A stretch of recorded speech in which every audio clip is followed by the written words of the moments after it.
Hello everyone, welcome back! I am Gaming Quitter, the most delicious quitter of them all. Join me today while I take a look at the This Month in Dragalia Lost update that releases every month at the beginning of the month, on every first day of the month. And it's a small update where Yuji Okada, the director of Dragalia Lost, talks about the upcoming updates, what's currently happening and what's going to happen. And it's always really interesting, and let's just jump right into it and take a look at it. So at the beginning of the This Month in Dragalia Lost update, Yuji Okada is talking about the current Doomsday Getaway raid event, which is live right now. Its story is really interesting. It's not concluded yet because they've, as they say, here the truth of the situation is getting clearer as the story progresses little by little each day, so please be sure to stick with it and read until the end. He means by that you can't read the entire story already. Like usually when a new event drops, you can just read the whole story in one go. They changed it because in the story, not anymore, but each chapter was a new day and they released a new chapter every day, and it's really interesting. It also makes it so that the community starts theorizing about the event, and I really like it, and I hope that they will continue doing these kinds of events where you actually have a reason to log in every day and read the story and talk about the game every day. Really cool concept, and I hope they maybe not stick with it, but when it fits, from the topic or whatever of the event, that they will continue doing this. In the Doomsday Getaway event, you are able to get Summer Amane, who is a super cute unit. She's 24 years old, don't forget that. My FBI agent is looking very angry at me, but because he can't do anything about it when I say she's cute. And yeah, she's free, she's an axe, and she's a healing unit actually. Her skill 1 is a healing unit, her skill 2 is a crit buff, so she's not a DPS unit, but an axe. It's an interesting concept and I really like it. And she's cute, so if you haven't started playing the event yet, you definitely should, so you can at least have her on your team and max out the friendship. And also, if you start playing right now, you can get the Amane Conviction material, which you can use to completely unbind her. You wouldn't need to use any Champion's Testament or anything on her if you do it right now. If you do it after the event, you would have to use these materials, so get to it now. Then he talks about the Agito Uprising Master difficulty, which was added last week, I think it was last week. And he says that this boss is incredibly tough, and he's right. The boss is super tough, but if you manage to clear the battle, you can craft tier 2 6-star Agito weapons. And honestly, I think this boss is extremely well designed. It's challenging, and people can complain that you can't just roll dodge everything, so I think that's good. You need to coordinate a bit, you have to use the right strategy. I honestly think that this is probably one of the best designed fights in the game. It's difficult, but it's not doable. It's not impossible. If you learn to fight, if you do well, maybe it takes some time, but I guess you can get some really good rewards from it. So I think it's really cool. I mean, people have already broken it with just 1 minute run, but yeah. So yes, Agito Master Fight, Cayenne, really good fight. He then talks about the new summer units that have been released recently with the Gala Dragalia. Summer Noven, Summer Zenoa, and Summer Konohana Sakuya. And also Galaxy is currently available in the current Gala Dragalia, and she is a really interesting dagger unit. If you tap when the light flashes during her standard attacks, she'll perform a special attack. On top of that, while in Eden mode, a round object called Fig will make additional attacks for her. She's a dagger-wielding adventurer, but she has special action elements for you to enjoy. So I'm just gonna spoil our summoning video for you guys. I got her and I haven't built her yet, and I kinda regret that because she looks super interesting and super cool. And yes, so by the way, summoning video, if you haven't seen mine and Orthodox's summoning session, you can do that on his channel. I will put the link in the description below. And if you are not sure if you should actually summon on this banner, then you can just check out a small video called Should You Summon, where Orthodox and I talked about the whole banner and if you should summon. And it's more of a podcast style video. There's not much going on the screen, just like this one, for example. So you can just put it up in the background and listen to it if you want. So go check it out. Now he is talking about what's going to come in the next month. There will be an Onslaught event starting around mid-August, so like in 2 weeks. The event will be set during a summer festival and will feature adventurers in special festival attire. They will also add one special quest for dragon battles, so they hope we're looking forward to it. Yes, of course we're looking forward to special festival attire, adventurers. I'm really hoping, like, as far as I know, they also wear yukata for the summer festivals. At least it was like that in Persona 5, and Persona 5 is the one-to-one replica of real life. So I really hope that we'll get characters in yukatas, like maybe a Mim yukata. I know someone who would go completely bonkers for that.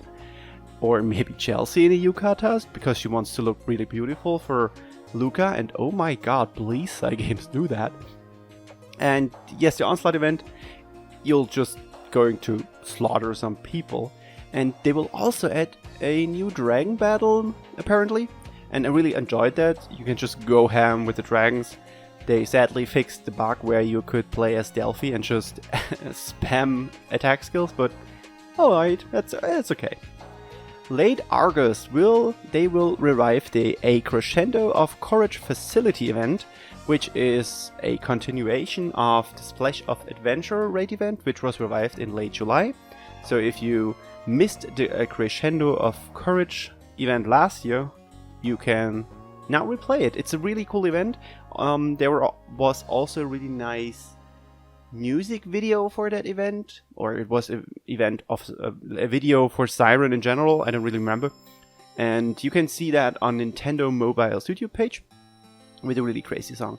And you should also pick this facility up. I think it boosts lances and bows, because actually those two weapon types were in a really tight spot last year, and that has changed dramatically.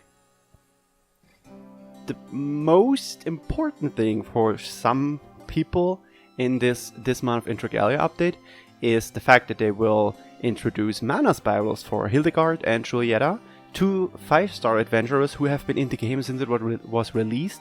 And it's especially funny because Julieta didn't, like, her summer version got a mana spiral before her normal version got. I have a really interesting idea for Hildegard. I would love it if they'd if they'd give her an ability that when she uses her healing skill, but someone is already completely healed, that she will overcap that heal into a life shield, and yeah, give them a life shield by just healing. That would be a really cool thing. Please, Cygames, hire me as a conception artist, something like that.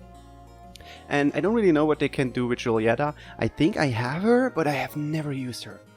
I think I got her. I'm not entirely sure. Maybe I should look that up. But yeah, really excited to see what they do with her. They also say that they plan to unlock mana spirals for even more adventurers, so we should stay tuned for more information. So then he talks about the new chapter that will be released in late August. It's going to be chapter 15. Chapter 14 was a critical juncture in the story, but Chapter 15 will raise various mysteries that lead into future story threads and is connected to the next chapter. It will also feature the prince fighting a certain sibling and dragon once again. Guys, Cygames, dude, did you guys forget that you maybe should wrap up the old mysteries before you start some new ones? Just saying, but really excited to see what they do. I really enjoy the story of Dragalia Lost, actually. And yeah, just excited what will happen.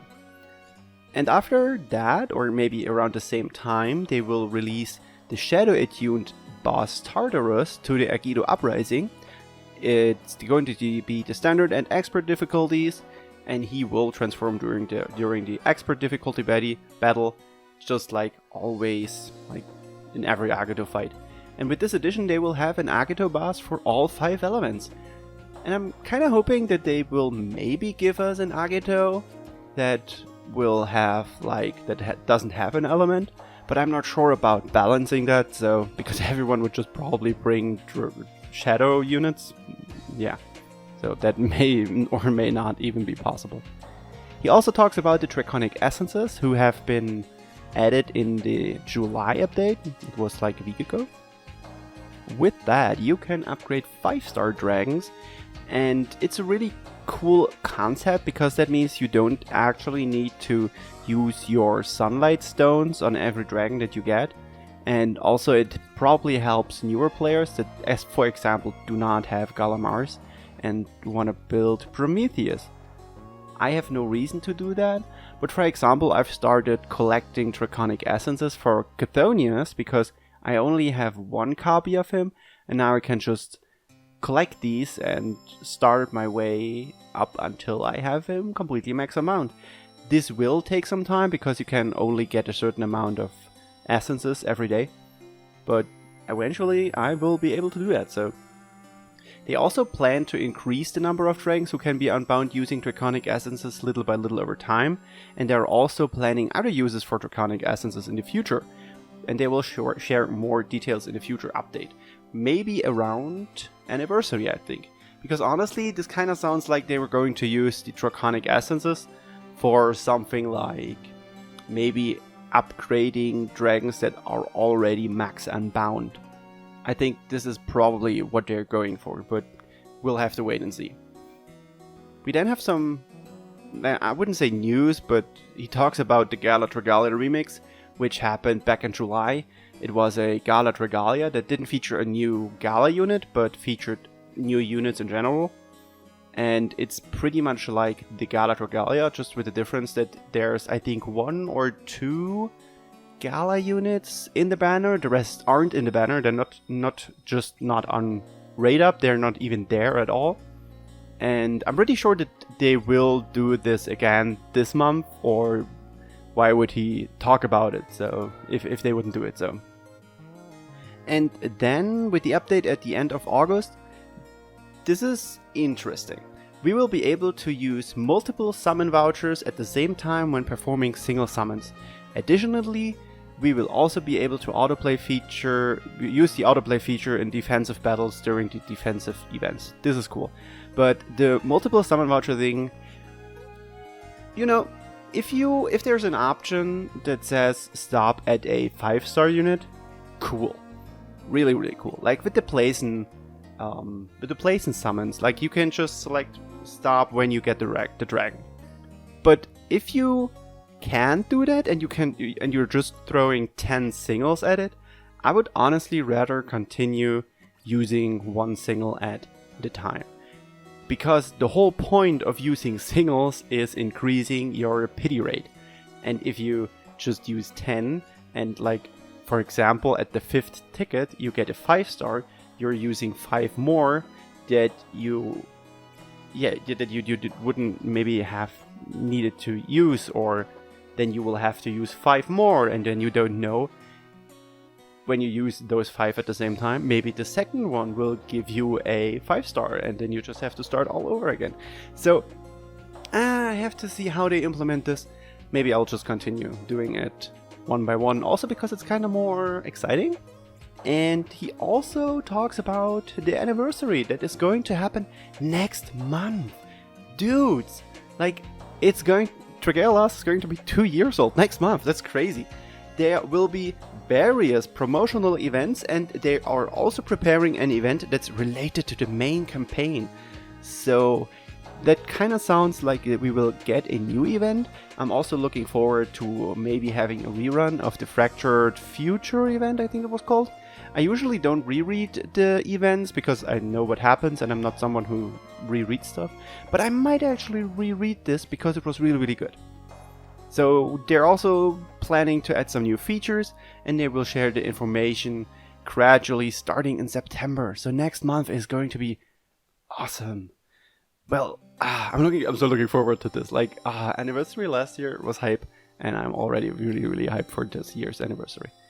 So that's it. In conclusion, they gave all players 3 summon vouchers and 10,000 Elwater.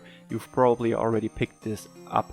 And I'm really sorry that this video was so late. I had to work today, and I only got home just now. And now I'm going to start editing so you can watch this very quickly. And thank you very much for watching if you've watched it. And if you enjoyed me talking about this update, I do this every month, and I will continue doing this every month, even if I'm very late. So if you enjoyed this, please leave a like, maybe subscribe to me, check out Orthodox's Discord channel where I hang out a lot, way too lot, and I post some really funny memes there. And I will see you guys in the next video. Thank you so much for watching. Bye bye.